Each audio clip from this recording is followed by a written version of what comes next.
Assalamualaikum warahmatullahi wabarakatuh. Perkenalkan, kami dari kelompok 2 mata kuliah Ekonomi Manajerial akan mempresentasikan tentang teknik optimasi, maksimalisasi keuntungan, dan optimasi dengan analisis marginal. Kelompok 2 ini yang beranggotakan yang pertama, Lucy Dahlia Aulina Sukmawati, NIM terakhir 010. Yang kedua, Krisnawati Ayuning Tias, NIM terakhir 103. Dan yang ketiga, saya sendiri, Arfai Kuseri, NIM terakhir 165.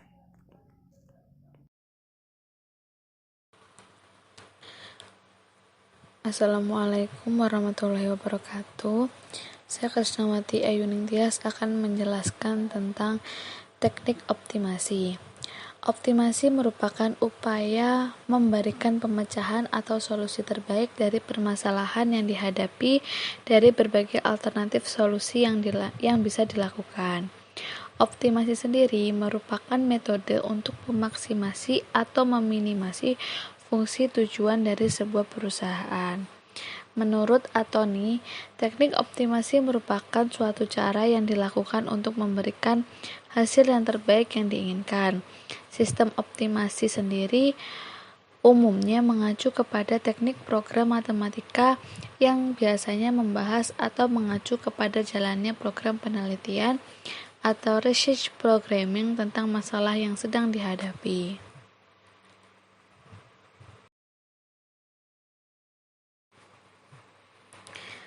Analisis optimasi dapat dikelompokkan menjadi dua kelompok. Yang pertama merupakan optimasi maksimum dan yang kedua adalah optimasi minimum. Optimasi maksimum merupakan optimal yang untuk upaya-upaya memaksimalkan hasil dari kegiatan yang positif, seperti memaksimumkan profit baik dengan ataupun tanpa kendala, memaksimumkan manfaat baik dengan atau tanpa kendala minimnya fasilitas. Lalu yang kedua, optimasi minimum. Optimasi minimum merupakan optimasi untuk meminimumkan resiko dari suatu kegiatan. Misalnya, meminimumkan kerugian baik dengan atau tanpa kendala tingginya biaya, meminimumkan kegagalan baik dengan atau tanpa kendala minimnya saran, meminimumkan kecelakaan baik dengan atau tanpa kendala disiplin yang masih rendah. Assalamualaikum warahmatullahi wabarakatuh. Perkenalkan, nama saya Arfai Kuseri. Di sini saya akan menjelaskan tentang maksimalisasi keuntungan. Maksimalisasi keuntungan adalah suatu penjelasan bagaimana perusahaan berusaha mencapai tingkat keuntungan yang tinggi untuk memaksimalkan kekayaan dan keuntungan mereka. Konsep ini sangat penting dalam studi mikroekonomi karena merupakan salah satu pilar dari berbagai model ekonomi. Hal ini terjadi karena memaksimalkan tingkat keuntungan atau kekayaan merupakan prinsip dasar yang ditetapkan perusahaan dalam menjalankan suatu kegiatan ekonomi. Maksimalisasi keuntungan merupakan tujuan ekonomi perusahaan sehingga meningkatkan nilai perusahaan tersebut. Namun, dalam konsep maksimalisasi keuntungan yang ada pada ekonomi Islam berbeda dengan ekonomi konvensional. Dalam ekonomi Islam, tidak hanya mencari keuntungan materi saja sebagaimana kaum ekonomi konvensional yang hanya berfokus pada penambahan keuntungan pribadi. Maksimalisasi keuntungan dalam ekonomi Islam sangat berhubungan dengan etika dalam berbisnis, terutama dalam hal dampaknya terhadap sosial dan lingkungan sekitar. Pendekatan dalam memaksimalkan keuntungan. Di dalam memaksimalkan keuntungan dalam suatu perusahaan terdapat 3 pendekatan, yaitu yang pertama, pendekatan totalitas atau totality approach. Pendekatan totalitas merupakan pendekatan dengan cara membandingkan pendapatan total atau TR dengan biaya total atau TC. Pendapatan total atau TR adalah sama dengan jumlah unit output yang terjual atau Q dikalikan dengan harga output per unit atau P, maka dapat dihitung sebagai TR sama dengan P kali Q. Sedangkan biaya total atau TC adalah sama dengan biaya tetap atau FC ditambahkan dengan biaya variabel atau VC. Maka dapat dijelaskan bahwa TC sama dengan FC ditambah VC. Dan untuk rumus untuk mencari keuntungan total atau P adalah P sama dengan TR dikurangi TC. Ini merupakan tabel dari hasil perhitungan untuk mencari nilai TR, TC, dan P atau keuntungan total. Kedua, pendekatan marginal atau marginal approach. Analisis marginal ini mirip dengan analisis mencari kepuasan maksimum. Analisis ini mendasarkan pada satu konsep, yaitu keuntungan marginal, yakni tambahan keuntungan total sebagai akibat tambahan satu unit produk. Dalam pendekatan marginal, perhitungan keuntungan dilakukan dengan membandingkan antara biaya marginal atau MC dengan pendapatan marginal atau MR. Keuntungan maksimum akan tercapai pada saat MR sama dengan MC. Suatu perusahaan akan bertambah keuntungannya apabila menambah produksinya pada saat nilai MR lebih besar daripada MC, yaitu hasil penjualan marginal atau MR melebihi biaya marginal atau MC. Dalam keadaan ini, pertambahan produksi dan penjualan akan menambah tingkat keuntungannya.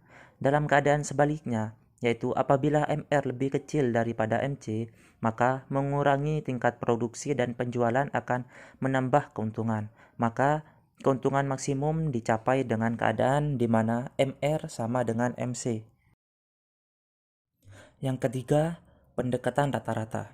Dalam pendekatan ini, perhitungan laba per unit dilakukan dengan membandingkan antara biaya produksi rata-rata atau AC dengan harga jual produk atau P. Laba total adalah laba per unit dikalikan dengan jumlah produk yang terjual. Dapat dijelaskan secara matematis bahwa P sama dengan dalam kurung P dikurangi AC tutup kurung dikali Q. Dari persamaan ini, perusahaan akan mencapai laba bila harga jual per unit output atau P lebih tinggi dari biaya rata-rata atau AC. Perusahaan hanya mencapai angka impas bila P sama dengan AC. Selanjutnya, saya Lucy Dahlia Aulina Sukmawati akan menjelaskan tentang optimasi dengan analisis margin. Berdasarkan Anwar dan Nasendit pada tahun 1985 bahwa optimasi adalah proses mendapatkan gugus kondisi yang diperlukan agar mendapatkan hasil yang terbaik dalam situasi. Optimasi adalah suatu pendekatan normatif untuk mengidentifikasi suatu penyelesaian terbaik dalam keputusan suatu permasalahan. Dalam analisis optimasi dapat mudah mempelajari proses perusahaan dalam menentukan tingkat output yang memaksimumkan laba totalnya. Selanjutnya, dalam optimasi dengan analisis margin ini dapat menggunakan kurva penerimaan total dan biaya total untuk menentukan tahapan analisis marginalnya, yaitu yang pertama, metode dalam menggambarkan hubungan ekonomi. Dalam hubungan ini dapat digambarkan dalam bentuk persamaan, tabel, atau grafik. Nah, sebagai contoh, hubungan antara penerimaan total atau TR perusahaan dan kuantitas atau Q barang dan jasa yang dijual dalam perusahaan pada jangka waktu tertentu, misalkan 1 tahun, dapat diberikan dalam fungsi TR sama dengan 100 Q dikurangi 10 Q kuadrat. Dengan mensubstitusikan ke dalam persamaan nilai hipotesis untuk kuantitas yang terjual, kita bisa lihat pada tabel penerimaan total perusahaan, yaitu yang terdapat Q 0 sampai 6 dan fungsi TR sama dengan 100 Q dikurangi 10 Q kuadrat, dan yang terakhir penerimaan total atau TR.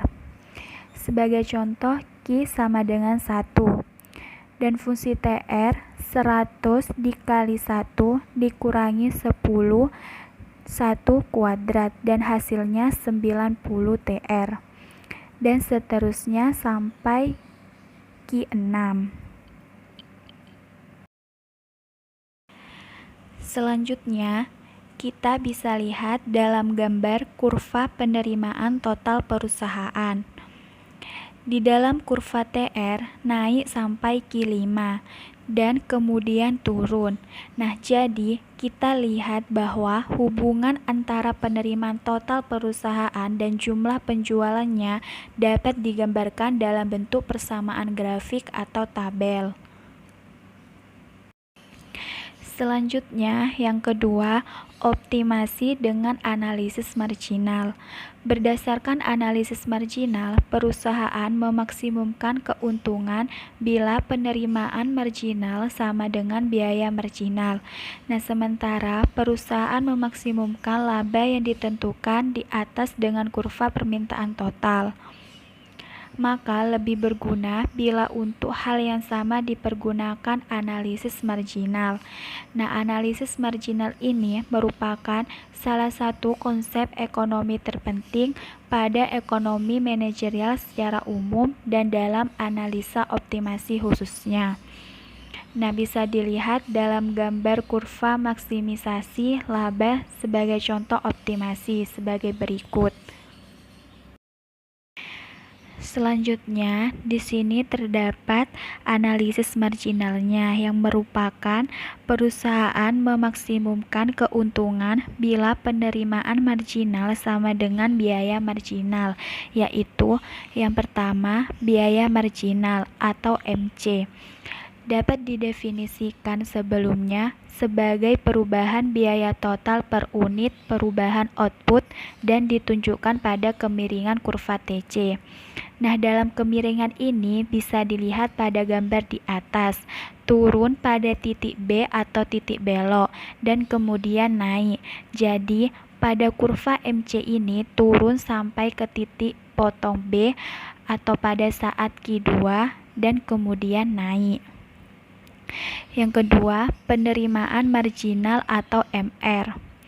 Dapat didefinisikan sama, merupakan perubahan penerimaan per unit perubahan output atau penjualan, yaitu kemiringan kurva TR.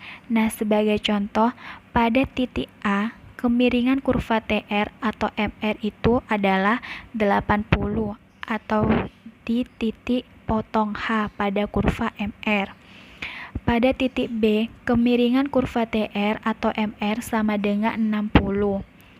Nah, pada titik C dan D dalam kemiringan kurva TR atau MR berturut-turut adalah 40 dan 20. Pada titik E, kurva TR mencapai titik tertinggi atau mempunyai kemiringan 0, jadi MR sama dengan 0. Jika melewati titik E, TR menurun dan MR negatif. Dan yang terakhir, analisis marginal.